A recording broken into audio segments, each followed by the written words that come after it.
The System That Forgot to See. Reflections on Reality and Control. There is a way systems begin, not with control, but with contact. At first, everything is close to the ground.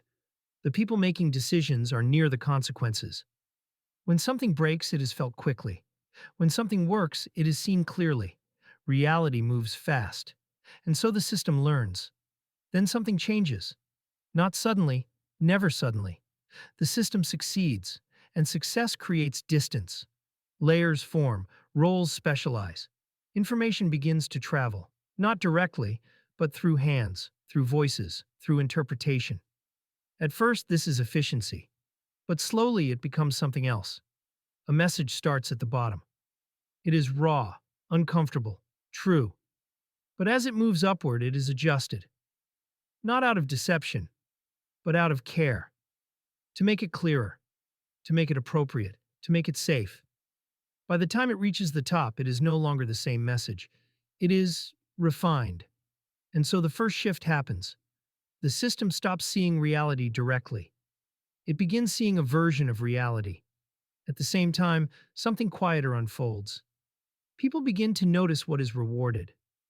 Not what is said, what is rewarded. Those who deliver difficult truths are received with tension.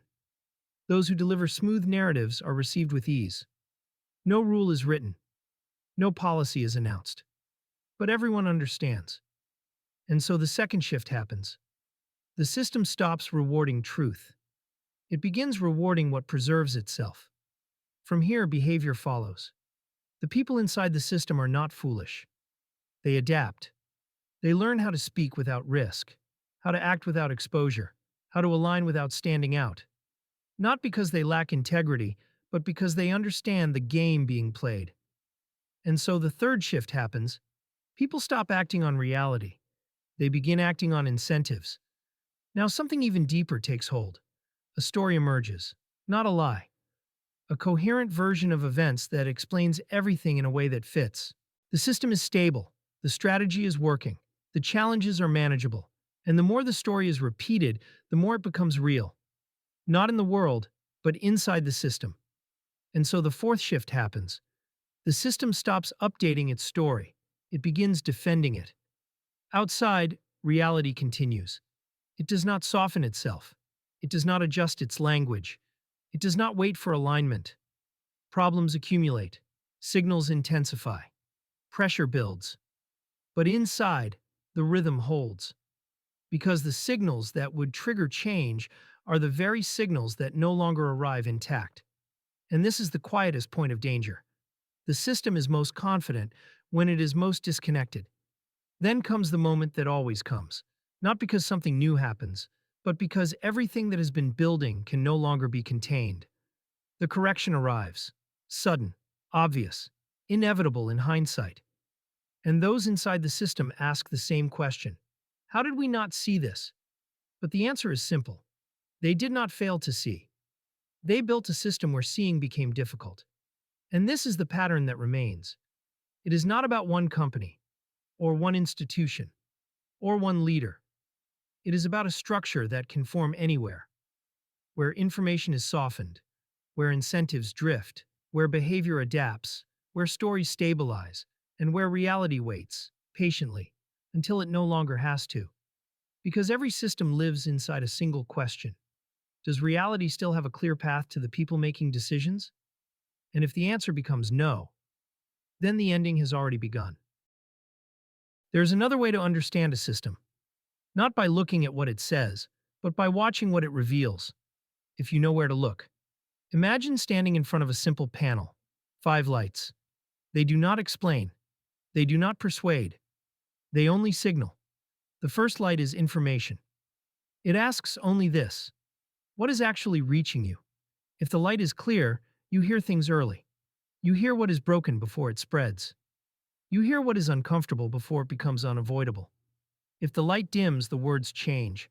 Problems become situations. Risks become headwinds. And what arrives is no longer what is. The second light is incentives. It does not care what people say they value. It asks, what happens to those who tell the truth? If they are trusted, the system strengthens. If they are avoided, the system learns something else.